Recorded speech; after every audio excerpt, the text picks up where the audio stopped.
Assalamualaikum warahmatullahi wabarakatuh. Kembali lagi bersama saya Neti Milani pada mata pelajaran ekonomi. Nah, materi kita hari ini yaitu tentang penutupan siklus akuntansi pada perusahaan dagang.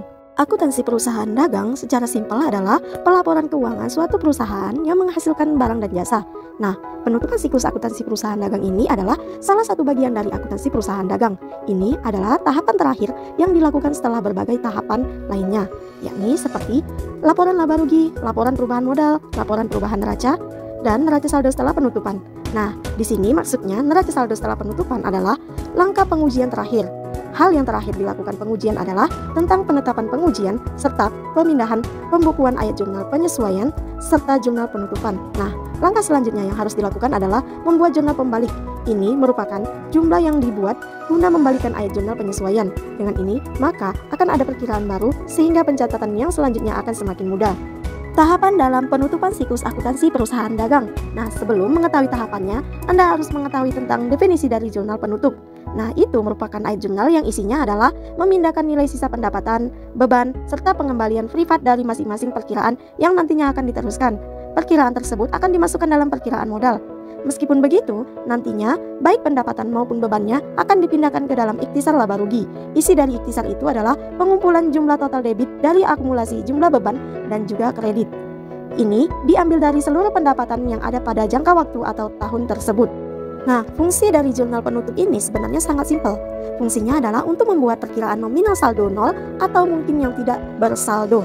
Nantinya perkiraan tersebut akan digunakan lagi untuk transaksi saat waktu yang selanjutnya. Selanjutnya kita masuk pada mata pelajaran geografi. Nah, materi kita masih sama seperti minggu lalu, yaitu tentang analisis keuangan pada sistem informasi geografis atau SIG.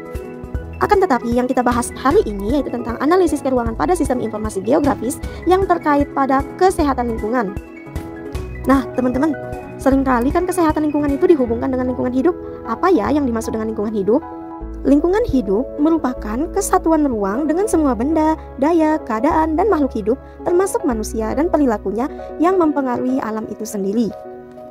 WHO memandang kesehatan lingkungan sebagai suatu keseimbangan ekologi yang harus ada antara manusia dan lingkungan, sehingga keadaan sehat manusia dapat terjamin.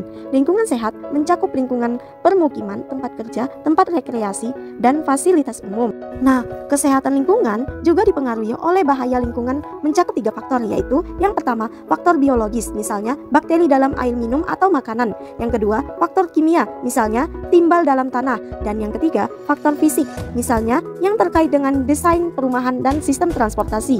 Kesehatan lingkungan melibatkan unsur ruang dan lokasi, sehingga SIG dapat berperan dalam menunjang kesehatan lingkungan, terutama dalam pemodelan bahaya lingkungan. Tidak hanya bahaya lingkungan, SIG juga berperan dalam penentuan daerah potensial bencana, daerah aman bencana, dan lokasi-lokasi yang terjadi perusakan lingkungan.